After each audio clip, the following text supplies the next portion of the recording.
പൂരങ്ങടെ പൂരമുള്ളൊരു നാട് നമ്മുടെ നാട്. ഓണത്തിന് പുലിയിറങ്ങണൊരൂര് നമ്മുടെ ഊര്.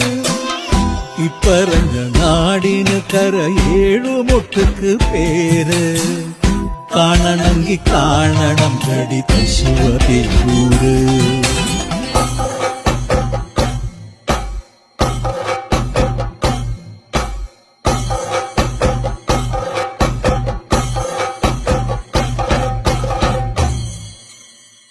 നാടിനൊത്ത നടുവില് പച്ചക്കൊട പിടിക്കണ കാട്. വട്ടത്തില് കൂടുവാൻ അവിടെടവുമുണ്ടൊരുപാട്. തേക്കിൻകാട് തേക്കിൻകാടെന്ന് പറഞ്ഞു പോരണ പേര്. കൂടണമെങ്കി കൂടണം കടി തൃശ്ശൂര്.